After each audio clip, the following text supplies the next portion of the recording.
let's talk some BYU basketball. Now, there's a lot of hype about Kevin Young's squad this coming season.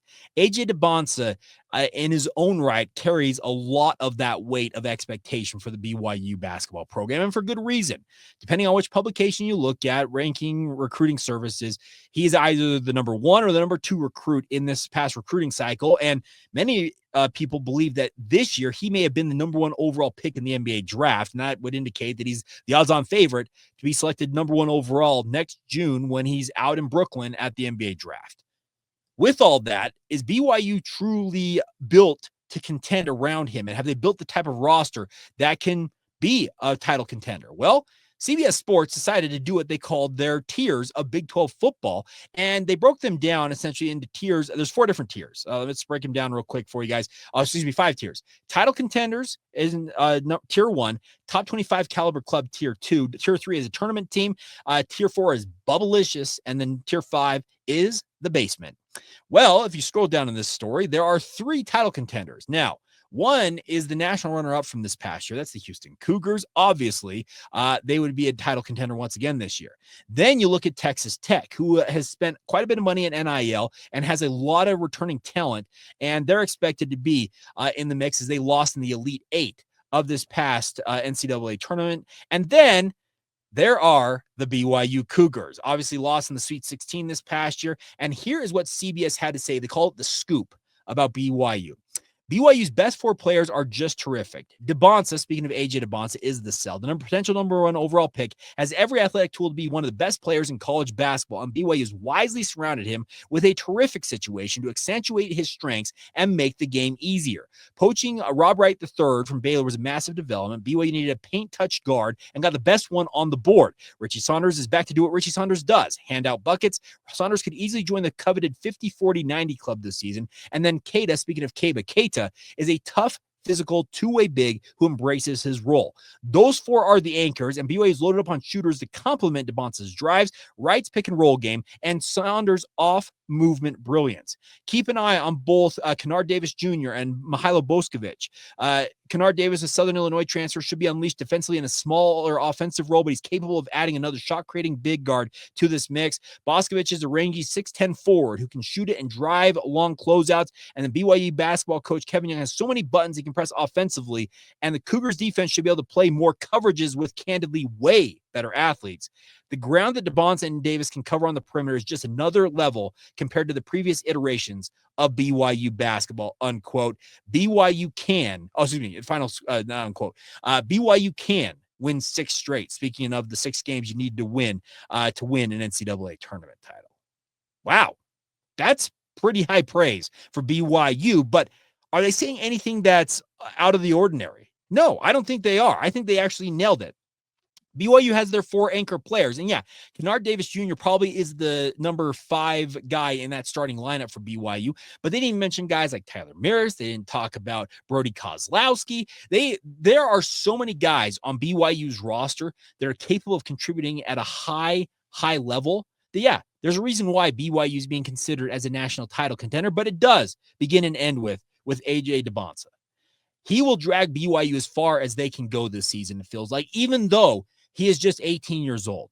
Everybody else on this roster for BYU, outside of Xavier Staten, are older than him, more experienced than him. And the thing is, they're still going to be orbiting his gravitational pull because he is truly that good of a player. But the nice part is he doesn't have to shoulder that load every single night. They mentioned Richie Saunders, 50-40-90. If Richie is shooting 50-40-90 this year for BYU, yeah, they're going to be a force come March. If Keba Keita takes it to another level, as they mentioned, as a two-way big where he's a defensive menace and he's obviously a lob threat on offense, that's great. And then Robert Wright III, his brilliance in just controlling and running the offense and obviously forcing the action by getting into the lane and then kicking it out to a Dybantsa or a Richie on the wings or anybody else who is a shooter on this roster, BYU is going to be able to attack teams. And I used the term optionality last week, and some of you got to laugh by mentioning it in the YouTube comments, but it's what it is. Optionality is what is going to be BYU's calling card this year. And I love the fact that they pointed out that BYU's defensive coverage this year is going to be at an elite or at least a higher level than it was a season ago. One thing that I think AJ Dybantsa can never be denied or discredited for is that he doesn't play defense. He hoofs it. He absolutely gets after it on the defensive end of the court. He is a true two-way player. He is not conserving his energy to dominate offensively. Yeah, there are times he coasts, but he coasted in high school because he could. He was the best player on the court by and large every single game he played at the high school level.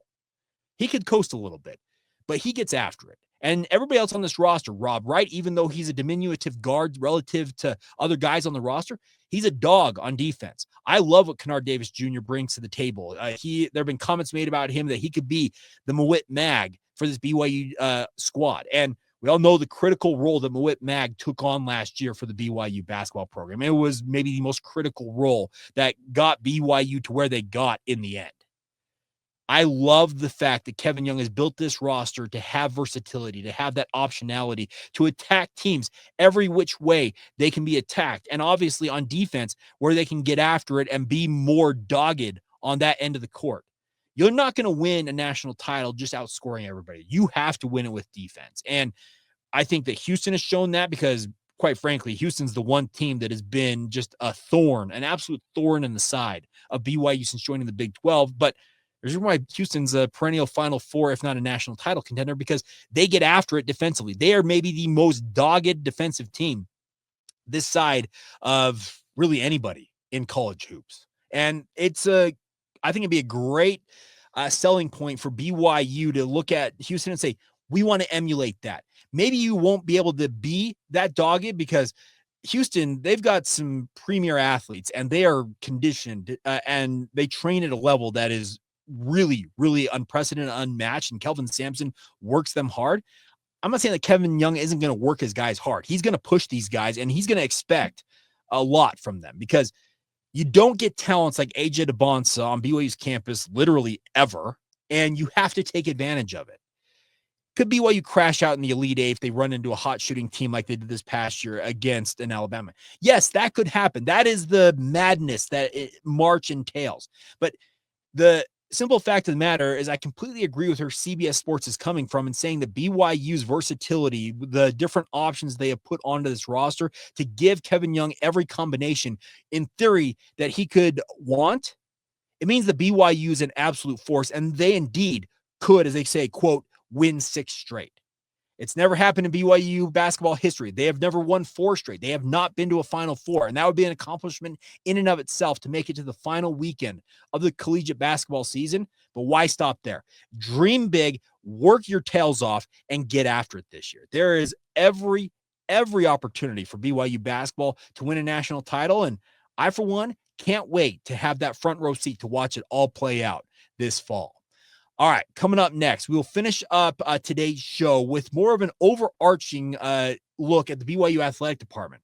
Brian Santiago made some very interesting comments about investing in BYU sports. That's general.